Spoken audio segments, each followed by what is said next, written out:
Amen. Thank you. As I mentioned, we're going to be in Haggai, and Haggai is probably should have been done before our two kind of section thing on Malachi. Obviously, Malachi comes later. We just did 2 weeks on Malachi. This is, I think, the only one that we're doing out of Haggai. But it is, I think, very interesting because either I've never read this before, I've never stopped to read it. Probably the second one is the most likely. As we do with most of the minor prophets, we just kind of hit it, we gloss over it, we move on to the next one. I want to take some time to really dive into this one. So that's what we're going to be looking at. Before we get started, though, I will make mention of the classes we're going to be doing next quarter because this is the end of this quarter. So what we're going to be discussing next quarter, starting on Wednesdays, which is not this Wednesday, but a week from Wednesday, we're going to be looking at Ephesians. And this would be nothing wrong with doing Ephesians kind of in a standard verse by verse, chapter by chapter book. I've done that before. I've taught those classes before. In my opinion, that misses the bigger picture. To me, I think the church at Ephesus is the only book / church that has multiple viewpoints on it. So for instance, you see them being developed in Acts chapter 18. That's the birth of that church.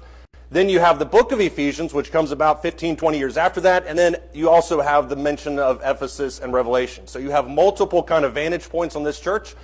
And I don't know for sure if this is going to be one of those where we kind of take it chapter by chapter with eyes towards everything else, or we kind of look at it in more of a historical viewpoint. But that's the title for right now. That's the working title.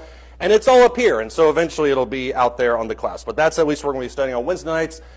And then on Sundays, I struggle with this title also for several times or for several weeks.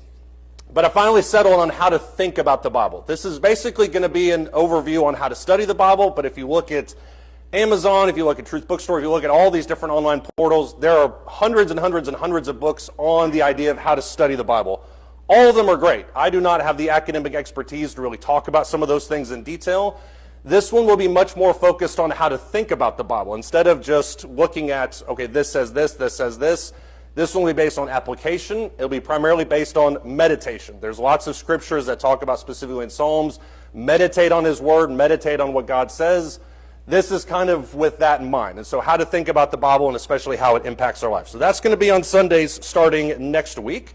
Today, though, we're going to be looking at Haggai chapter 2. What do we know about the book of Haggai? It's a very short book, so you may have it memorized, and that's totally fine.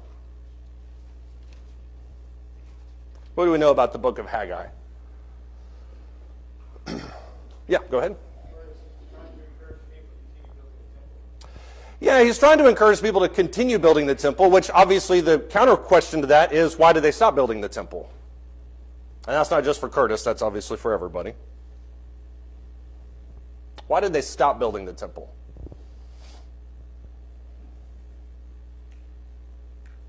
Go ahead. They focused upon their own personal necessity to build their own houses very nicely. Yeah, it seemed like they kind of focused on themselves, which, I mean, is not misunderstandable or not understandable. I mean, it makes sense when you think about it. These are people that came back from exile, so they're sitting in a new area. They don't have really that connection. They have family lineage there.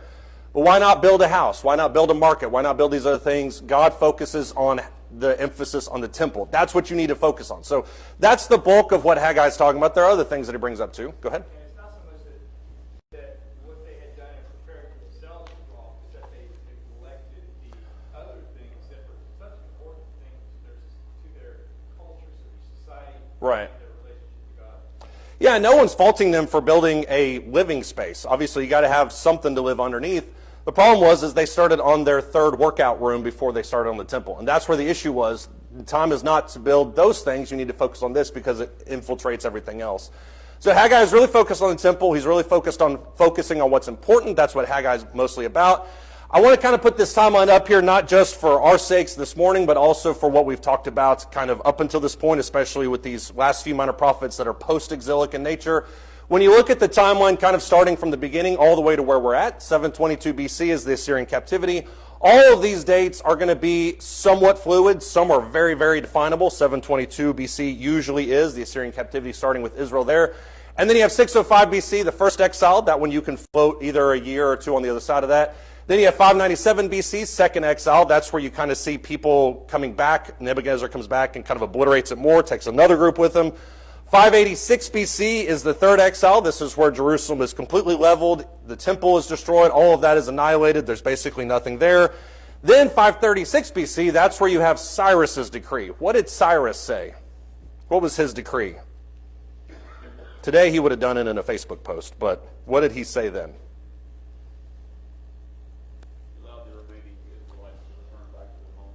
Right. And also gave quite a bit of stuff to fund them on their way. Yeah, it wasn't just the Israelites, but you're right. I mean, he let everybody go home, and as you mentioned specifically, he gave them quite a bit of resources. That's going to come more into play when Nehemiah comes back. Nehemiah is going to take quite a bit of resources with him too.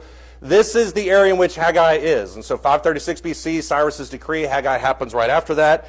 You have the temple completed in 516 BC, which makes sense when you consider there's a 20-year gap. There's time for lollygagging. There's time for them to actually build it, make it ornate. There's time for all these things to take place.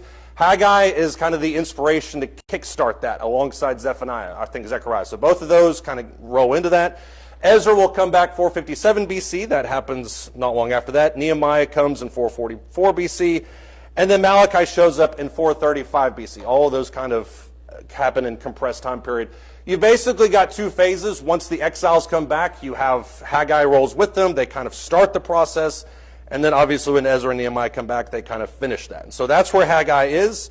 If you look at Haggai chapter 1, starting in verse 3, as Curtis mentioned, this is the main issue at play here. Haggai chapter 1 and verse 3, then the word of the Lord came by Haggai the prophet, saying, is it time for you yourselves to dwell in your paneled houses while this house lies desolate? Now therefore, thus says the Lord of hosts, consider your ways. You have sown much, but you harvest little. You eat, but there is not enough to be satisfied. You drink, but there is not enough to become drunk. You put on clothing, but no one is warm enough. And he who earns wages to put into a purse with holes. What is he talking about, especially in that last verse? The need to build the temple, that's there. Don't build your third bathroom, that's there. What does he say, though, in verse 6?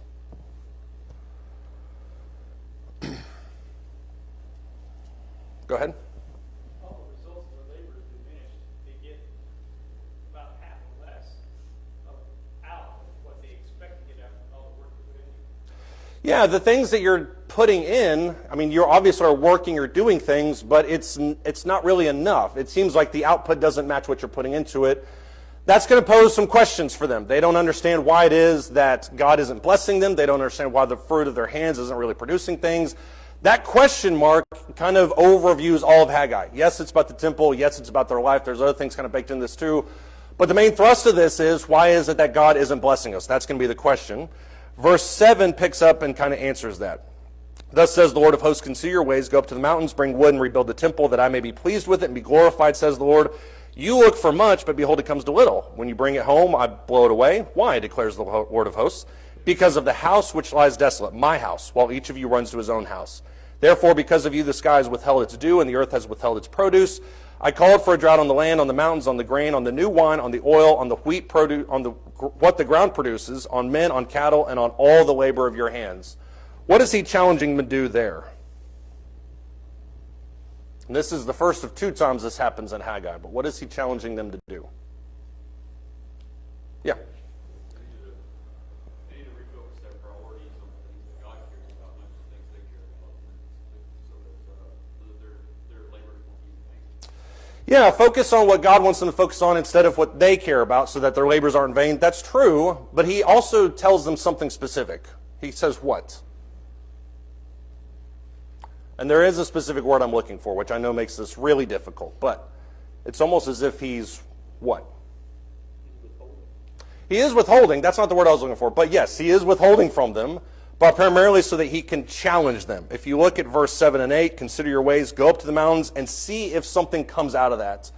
Why is he challenging them to go and do these things? What does he want them to develop? And it's roughly the same thing that God did with manna. He's testing them in a way. What is he wanting them to learn? Reliance on him, exactly. You build your house, nothing wrong with that, but focus on the temple. Build that and see if everything kind of comes out of that.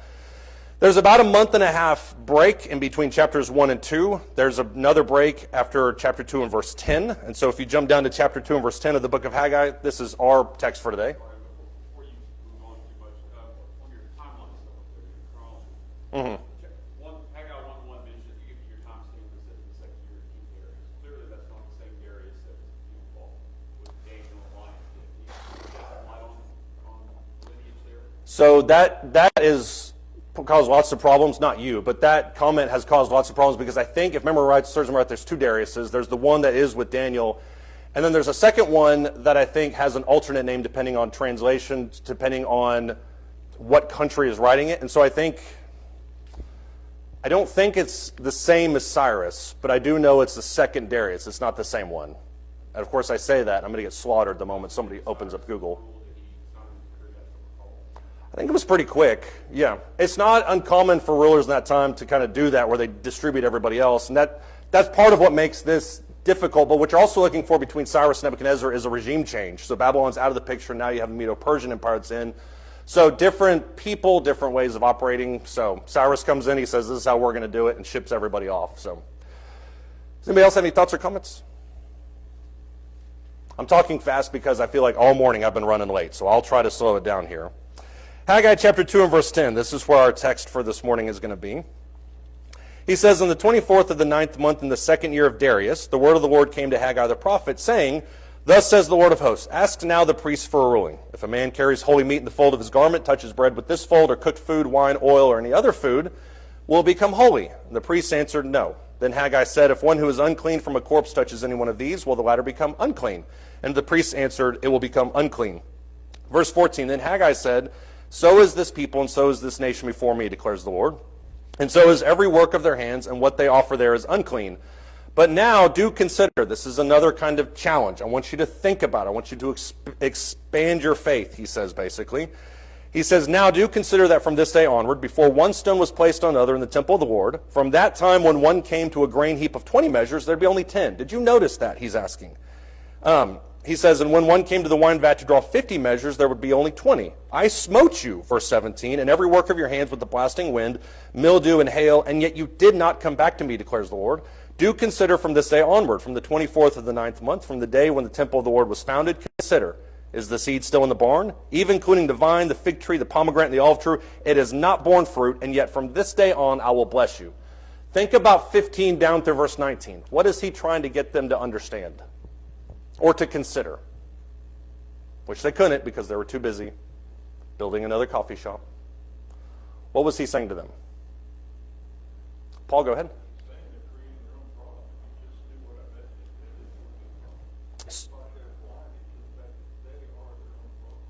That's true, and I do think that's in this chapter, but I don't think that's what he's saying right there. But I do agree with you generally. Curtis?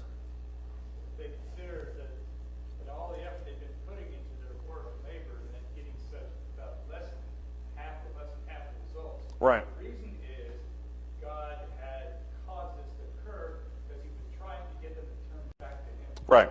This is not a sentence of judgment per se in the same sense the exile was. That's not really what's at stake here. What he's trying to do is get their attention. You go to the well, and where normally it should have 50 gallons, only has 20. Did you ever stop to think, God says, maybe there's a reason for behind that? And that's what you're talking about. Trevor? Yeah, you can't do it on your own. Like we want to be self-sufficient. And right. Get it done. And, you know, it's like our little toddlers. Like, I can do it. Mm-hmm. And you're kind of proud of them, but, like, no, you need to remember, Yeah. you need a little help before you go crossing the street.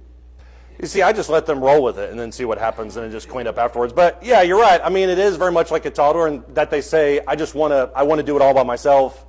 And what God is asking, I guess, is in a mature way, I'm asking you to trust me. I need you to lean on me, depend on me if we can do this together. I think that's a good point.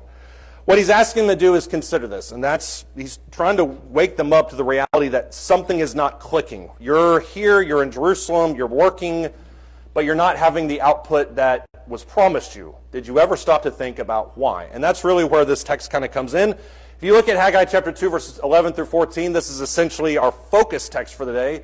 Think on that last verse there in verse 14. Haggai says, so is this people and so is this nation before me, declares the Lord. So is every work of their hands. What they offer there is unclean. What is he saying to them? It's a progression verse. There is a growth to this sentence. What is he saying in verse 14? And we'll focus on the other verses, don't worry. But He's telling them the things you were doing, the things you were offering are unclean. And it's interesting they use that word unclean, because to me that's something they would understand. Right. Being unclean. So now, they probably never thought of themselves being unclean, but that's what God is telling them. You're unclean because of the things you are. Yeah, and I do agree with you, and there's some Malachi creeping in there. Malachi will come 100 years after this, but you're right. I mean, there is a sense in which what you're offering isn't pure, so I do think that's important. It's really important that he uses, and I'm glad you highlighted this, it's really important that he uses the word unclean as opposed to unrighteous. I think they can mean similar things in similar contexts. This one doesn't seem like it is talking about the same. What's the difference between being unclean and unrighteous? For instance, somebody who has leprosy in the Old Testament is unclean. Doesn't mean necessarily they're unrighteous. What's the difference between those two? Or the unclean were banished. I mean, the ones with leprosy were banished Right. out of the group. But it wasn't just because they sinned. I mean, sometimes it does happen that way. The disease they had. Right. It renders you ritually impure so that you can't be a part of those sacrifices. So you hear it, they're impure. They're not. Right. Their heart is not right. Yeah, their heart isn't right. And I think that's what he's getting at. When you look at this in verse 14, he says essentially, and this is the progression nature of it, he says, so is this people, and so is this nation, and so is every work of their hands. What they offer there is unclean. What is he telling them? He's not really talking about sin. I think that's important to delineate here. Although obviously that can filter into the picture too.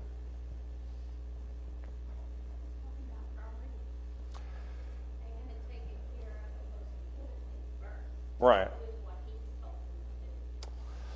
That's true, but I don't know if that, and I hate to splice hairs here, but I don't know if that would render them unclean. And that's the only kickback I'll have on that. The priorities are way out of whack, that's for sure.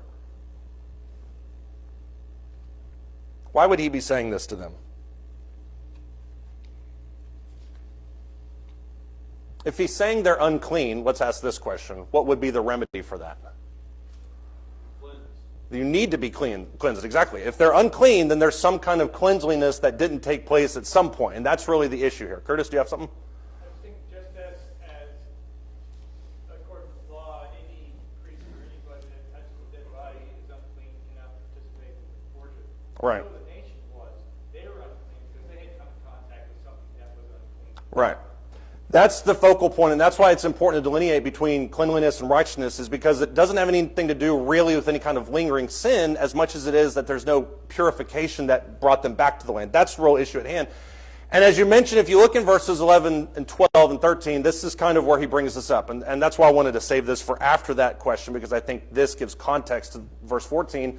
But in verse 12, he asks a very simple question. He once again tests them. He says, if a man carries holy meat in the fold of his garment and touches bread with his fold, will it become holy? The answer is, obviously, as they mentioned there, no. You can't transmit holiness in that direction. That's not the way holiness operates, or cleanliness. That's not how it operates.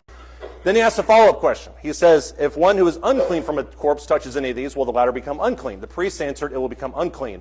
Cleanliness, purity, cannot transmit from person to person. Uncleanliness can. Why? And that's what he's addressing here in verses 11 through 13.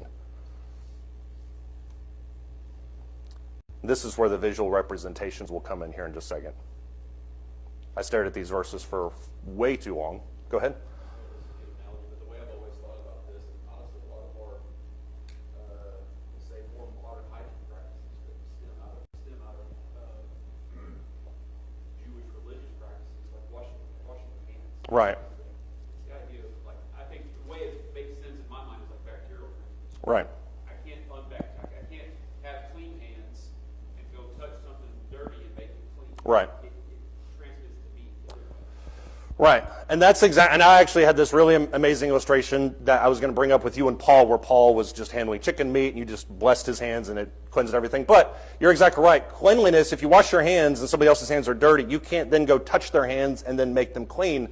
Which, as a side point, is what's remarkable about the fact that Jesus touches lepers and blind people and heals them. That's not the way it's supposed to work. It's supposed to work the opposite direction. So these two questions he brings up, you know them, we know them just from basic hygiene practices. They know it from a ritualistic perspective. For visual representation of this, because this helped me and I had way too much fun making these pictures, but just think to yourself real quick. You have item A is holy. Chicken legs are always holy. I don't care what religion you're a part of, they're always going to be holy. Item A is holy. Now let's imagine real quick that item A is hidden behind a t-shirt. Item A is covered. So you take this chicken bone, You're at a barbecue at your 4th of July party, you put it in your shirt, which I know is the worst thing anybody can do. A toddler would definitely do that. But you put it in your shirt, and then somebody else comes along, item B, this bread, which is always filthy, touches item A. The question then obviously is, does item B become clean because it touches item A? This was supposed to make it easier. It may not have made it easier. I made this chart, and I was like, this is gonna sell. What's that? Okay, it becomes a chicken sandwich. Yeah. We got 2 hours to lunch, man. You got to hold it in. Does item B become clean because it touches item A? No. But it tastes better. That's exactly right. I probably made this at like 11:30 in the morning. I promise you. Go ahead, Curtis. It would go the opposite. Item A would become unclean if item B were unclean. That's exactly right. And that's the next chart. So just hold your horses here for just a second. But you're right. That's a visual representation in Southern cooking of what Haggai chapter 2 and verse 12 talks about. Item B does not become clean because it touches item A, because that's not how cleanliness works. That's not the way it operates. Here's the second question. This is Malachi 2 and verse 13. Let's say, for instance, you have person A who is unclean. This is just a generic restroom type figure of a human being. Person A is unclean. He then goes and touches a corpse, which is, by the way, mentioned in Numbers chapter 19. If you go touch a corpse, that makes you ceremonial unclean. That comes really into play when you're talking about, for instance, funeral practices, even more so when you're talking about a member of a priestly family. So there's a whole bunch of nuances in regards to that. Numbers 19 talks more about that. Person A is unclean because they've touched a corpse for whatever reason. Person A then touches item C, which is a pretzel, obviously. Does item C become unclean because person A touched it? Person A is unclean. They go touch a pretzel. Does that pretzel become unclean? Yes. That's what Malachi chapter 2 and verse 13 is about. This is the laws of cleanliness transmission. So to kind of have a summary of this, cleanliness cannot be transferred between items or persons. That's Haggai chapter 2 and verse 12. Uncleanliness can be transferred between items or persons. That's what Malachi or Haggai chapter 2 and verse 13 is about. Here's the million-dollar question. Why is God bringing any of this up? They know how cleanliness and uncleanliness operates. Even if you're just talking about hygiene practices, you know how science operates. Go ahead. Considering their nation is being unclean because of the captivity and their proximity to these heathen nations? I think that could be a part of it. I don't want to divest anymore because I want to keep talking about it, but you're right. I do think that has something to do with what's talking about here. Why is God making this point? It's 5 second, by the way, in my house, but you're right. There is no 3 second rule. Hey, it could be a 20-second rule in college. It doesn't matter, but you're right. That's right. Go ahead. Not going about the right way to become clean. Okay, and that goes a little bit with what Levi talked about, but you're right. They're not going about it the right way. You're right. Go ahead, Paul. I think you said that there with uncleanness can be transferred. Uncleanness doesn't go away, it just moves from one place to another. It's like cleaning up a greasy car part with a rag. The part is clean, but the nastiness is still there, it's just transferred to the rag. It That- doesn't go away, it just moves from one place to another. Yeah, it doesn't go away. It just moves from one place to the other. And so there's no actual cleanliness that's taking place. And you're exactly right. And when you put this in context, and this, in my opinion, kind of leans more into the interpretation here, when you think about the situation at play, Haggai has just got done talking a month and a half earlier about the need to build the temple. Now he's talking about the nature of cleanliness in regards to building the temple. So it all kind of has to do with this return from exile, this idea that they're embarking on this holy project, but something just hasn't changed yet. And I think that's why he's getting at. Why else do you think God is making this point? Go ahead. I'm remiss on my, say, more obscure laws or priestly cleanliness. Does the ceremony of cleanliness for a priest, does that require a temple in some way? Since it doesn't exist, and therefore they can't be cleansed? It's true. I mean, you would need the temple, but obviously they had, and there were several iterations before the temple. For instance, when you look in the Old Testament, temple was Solomon, then you had the tabernacle. Before that, you had the tent of meeting. And so you can make an argument even after they get into Canaan land, there's still altars in Gibeah and all these different places where you can still become cleansed even without the temple. And if you want to take it into a New Testament context, even outside of the temple, even directly outside of the perimeter of the temple walls, you had what was called mikvahs that you went into before you went into the temple. So there was a cleansing ritual before you went in there, which there's a whole bunch of metaphors that follow that. But you're right, it does seem to be connected with the temple, but it's not isolated to the temple. That didn't answer anybody's question, but there it is. There's my answer back to that. Why else do you think God is making this point?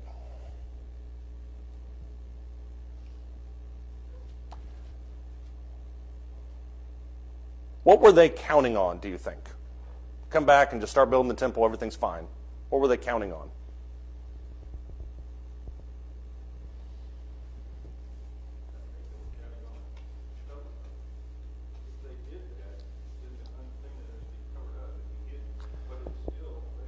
Right. It's still there, but it's just not visible. That's right. I think that's a lot of it.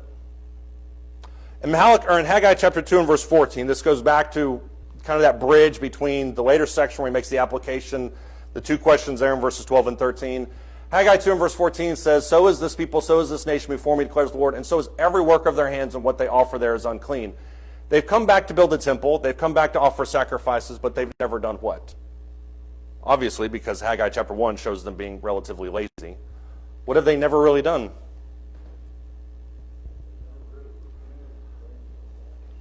They've never really changed. And that doesn't come until when you look at Ezra and Nehemiah 100 years later, where people are engaged into marriages with other nations. There's people that are hiding inside the temple. The attitude hasn't really changed by the time you get to Ezra and Nehemiah, which is a big focal point of Ezra. Nehemiah covers the walls, but Ezra is all about, you got to get your life in order. And I think when you look at this in their context, it makes a lot of sense. They're coming back to Jerusalem, which is clean. We know it's clean because it was literally wiped off the map. There's nothing really there that's left. And so you would think to yourself, if you're an exile coming back to Babylon or coming back to Jerusalem, I'm coming back to the holy city. I'm going to be a part of this. Jerusalem is clean, but the people really aren't clean. And what they're offering isn't clean because they haven't really changed anything about how they're offering it. They haven't changed anything about their life. They're probably bringing some borderline paganistic practices back with them. Whatever the situation is, what is Haggai telling them they need to do? What is the solution to this? Because there isn't a ritualistic sense, going back to Levi's point. Go ahead. You have to get your heart right, and that's true. But how do you get your heart right? I'm going to follow that up with 7 more questions, so it's going to be a long chain here. But you're right. How do you get your heart right? Specifically with what he's talking about. Curtis, go ahead. They need to sanctify themselves. They need to set themselves apart from everybody else, every people, and become exclusively God's own possession. That's the best I can answer. Yeah, I think you do have to set yourself apart. You do have to sanctify yourself. You have to prioritize. You have to do all these things. Were they doing it? I don't think so. Because as you look at verses 15 down to verse 17, as he talks about, since from this day onward, one stone was placed on another in the temple of the Lord. From that time, when one came to a grain heap of 20 measures, there would be only 10. When one came to the wine vat to draw 50 measures, there would be only 20. When he looks in verse 19, or you go down here in verse 17, he says, "I smote you in every work of your hands with blasting wind, mildew, and hail, and yet you did not come back to me." There's a physical and then there's a spiritual aspect of that. Physically, did they come back to God? Yeah, they're in Jerusalem. But spiritually, did they come back to God?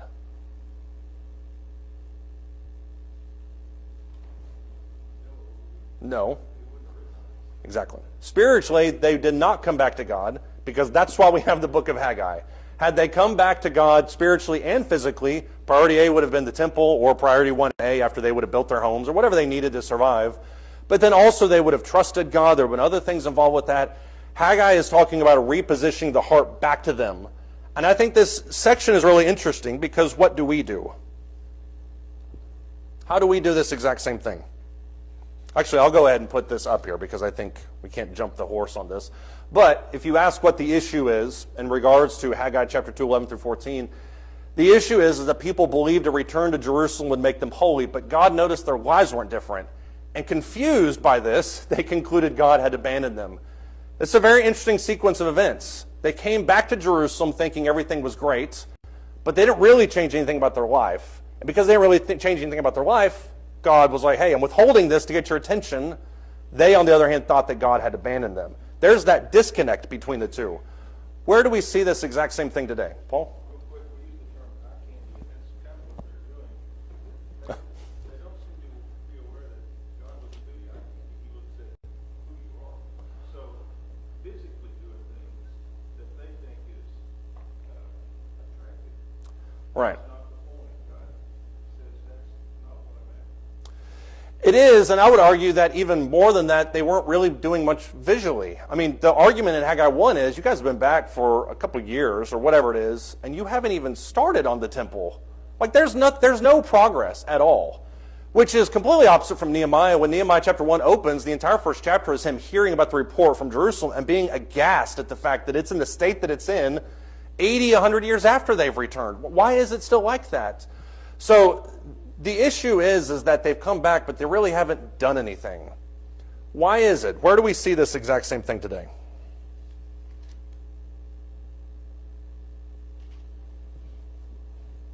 Levi, go ahead. I walked up and saw 3 hands go down, so I didn't know who was next. Go ahead. Someone gets challenged regarding sin in their life, and then they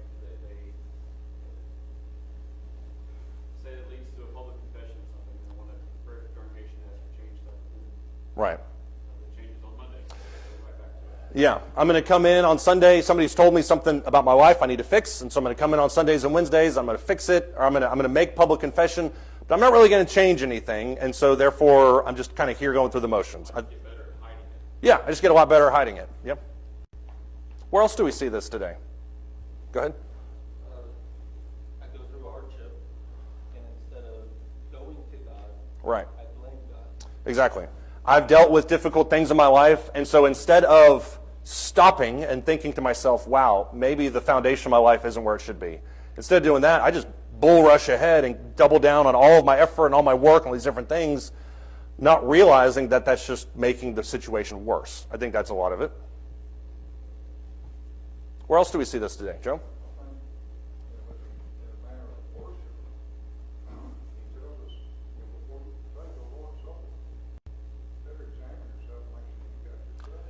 Exactly.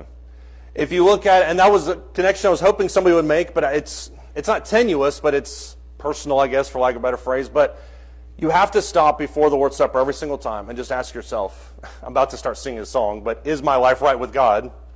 I mean, am I really where I need to be? And not physically, but spiritually, am I where I need to be? If I'm measuring myself up against the perfect model, am I building things in my life for Him? Am I laying the right foundation? Is His priorities my priorities? And if not, I'm not saying you don't need to take the Lord's Supper, but you really need to fix that once you leave the building at the very least. Yeah. Where else do we see this today?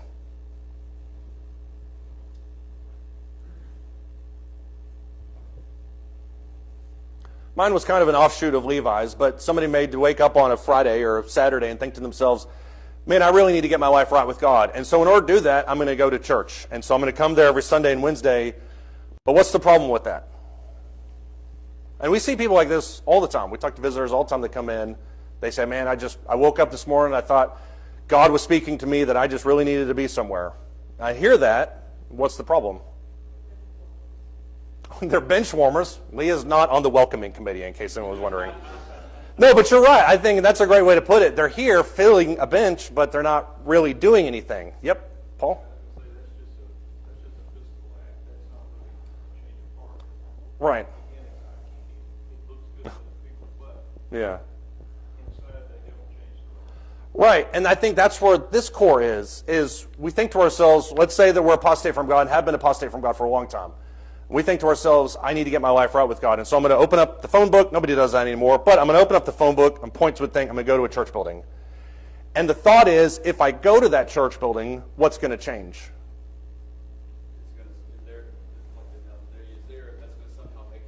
Right. If I go to a church building and sit with people on the bench, then I'm going to somehow be made holy as a result of that. The problem is what? Because that's the real issue here. Christianity is not a switch you can turn on and off.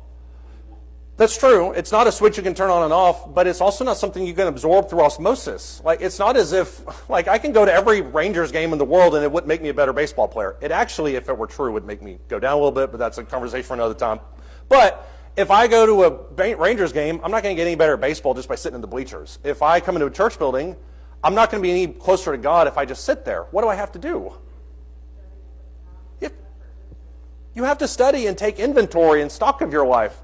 Church services should not be the thing that cleanses you. It should be a fortress or kind of a galvanizing effect on your body and your soul, to where I'm moving forward and that just pushes me further. That's the difference that they're dealing with here. When they came back from Babylon, they should have thought about, on their way to Jerusalem, how can I be closer to God? Well, the temple, duh, but how can I else be close to God? That's, I think, a big part of this. Anybody have any thoughts on that? There's some comments that we make that I've said, and I know everybody has said, and by the way, I didn't plan for this to be the way I end every class. I just really liked it the first time I did it, and so I just kind of kept going with it. But somebody may say, if this were somebody that Haggai was speaking to, they may say back to them in some kind of defense of their actions, well, I'm at every service. What does that really count for, though? If you're at every service, what does that mean? What does that do for you? This is like the worst advertisement for church attendance ever. Physical thing. Your body's just there. Yeah, I'm there. I woke up early and went to it. Yeah, Sundays and Wednesdays I'm there. So obviously, blah, blah, blah. Curtis, go ahead. Do you just have something? Yeah, what more do you want? I'm there. Yeah, what, I mean, and I think there is probably some kickback when Haggai is preaching this, and he's like, you guys need to stop worrying about your houses and work on the temple. They're like, I just spent a couple hours a month ago working on the temple. Isn't that enough? Well, not really. So other people would say, well, I give, I sing, I pray. What else am I missing? I mean, I do all those things. I tithe twice daily. I fast twice a week. What else am I missing? I've been baptized. I know I'm right with God. Well, that's not really the end all and be all of everything. Somebody would say, my family built this church. Don't you realize? I've heard somebody say that to me. It wasn't here, it was somewhere else, as some kind of defense for their lack of righteousness. And we can all be guilty of feeling like this at various points in times. Life is getting harder. Did God leave? This to me is very relevant. When I'm not saying by any stretch of the imagination that every difficult time we go through in life is God trying to get our attention. I don't believe that. But I do think that every difficult time we go through in our life, we could take the opportunity to think about our relationship with God. And I think if we're just bulldozing faster and faster and faster without thinking about, man, all this may be going chaotic, but this I can control, my relationship with God. Do I need to fix this? I think that's the attitude to have. I go to the right church, that's all that matters. We don't have a guitar up here, so obviously everything's perfect, and that's not always the case, obviously. I try to do right, but nothing has changed. Somebody may say, well, it's not really a good time for me to be involved. People who say that never, ironically, find the right time to be involved. They just keep saying that over and over and over again. No instruments, that's the main thing. That's like section 43C on the things that matter in regards to our spirituality. We haven't grown. It's time to give up. I've seen this especially with churches that have started to decrease. They think to themselves, well, I guess we should just close the doors. And maybe that time is appropriate at various points. Or it could just be time to reevaluate some things. We haven't grown, time to give up. I'm back in church, isn't that enough? Why isn't God helping? Doesn't he care? To me, that last phrase is the most poisonous thing we could ever hope to say in our life. What happens when we start believing that God doesn't care about our lives? Or about us? Which is the crux of the sin in Genesis 3 with Adam and Eve. Go ahead. Start blaming him for everything. When he's absolutely not. We put the fault in the cause exactly. Right. And that was the disconnect there. They weren't clean. They weren't focusing on what God wanted them. They hadn't oriented their hearts. That was causing God to withhold from them. And yet they blamed God for withholding from them when the fault was really their own. So if somebody says, well, I can't believe God doesn't care about me, take a second and look at your life. I mean, do you care about him? Have you ever given thought to him up to and including past Sunday morning and Wednesday? Have you ever thought about him beyond that? It's unfair to accuse God of not caring about us if realistically we don't care about him. And that's what was happening at Haggai. Look at Haggai chapter 2 starting in verse 19. This is the end of this book. Last section, or the last verse in verse 19, or last sentence in verse 19, kind of finishes off the thought for the book. He says, is the seed still in the barn, even including the vine, the fig tree, the pomegranate, the olive tree? It has not borne fruit, and yet from this day on I will bless you. That's how you know that God is God, is there's a clear delineation. Before this, things were kind of shaky. From this day on, Haggai says, things are going to start to get better. That's how you know that he was sent from God. Verse 20, the word of the Lord came to the second time to Haggai on the 24th day of the month, which I think is the exact same day that began in chapter 2 and verse 10.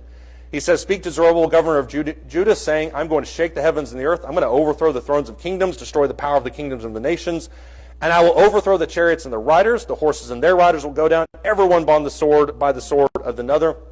On that day, declares the Lord of hosts, I will take you, Zerubbabel, son of Shealtiel, my servant, declares the Lord. and I will make you like a signet ring, for I have chosen you, declares the Lord of hosts. What is God saying to them now? Once again, that line, take notice of what was like before then. It's a day that will live, not in infamy, but in your memory. But after this day, what's going to happen? And this is very Zechariah-like.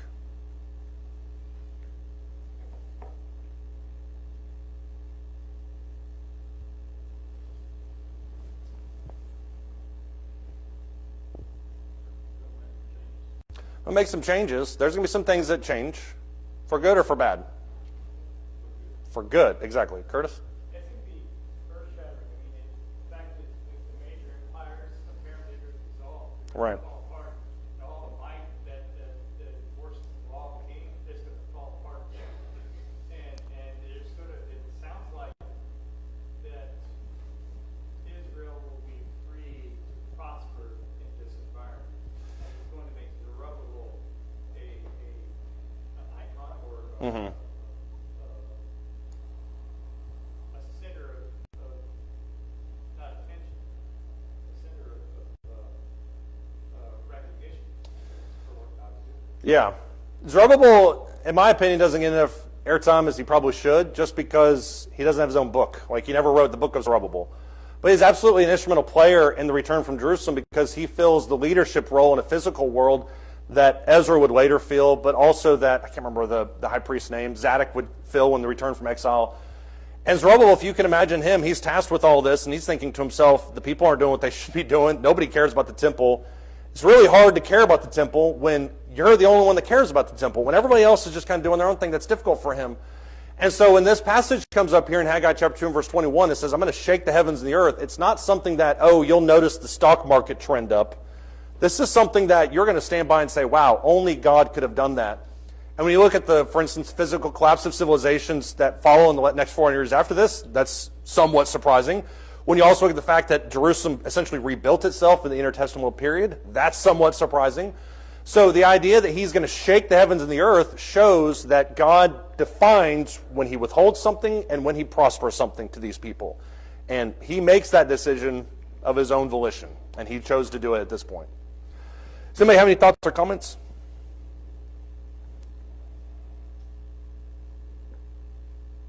When I hear that click, I know you got something. Go ahead, Curtis.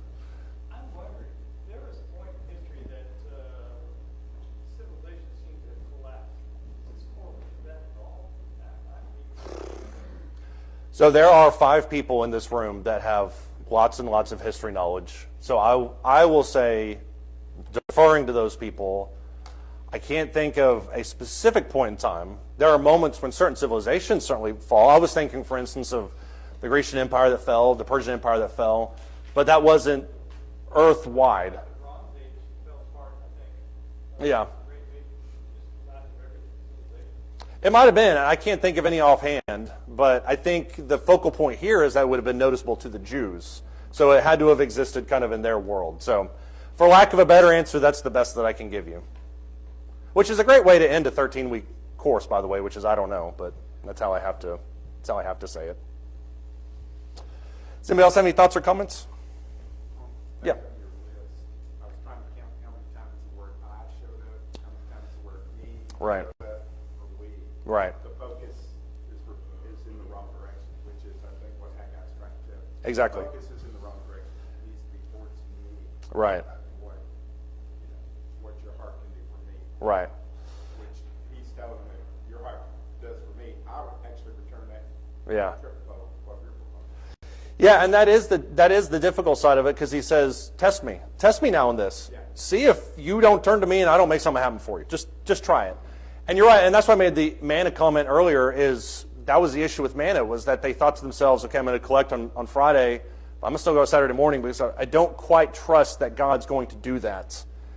And all of that ultimately goes back to whether or not we trust God. Do we actually trust him or do we not? That's going to make up a lot of our decisions. All right, we will pick up with how to study the Bible / how to think about the Bible next week. Thank you, guys.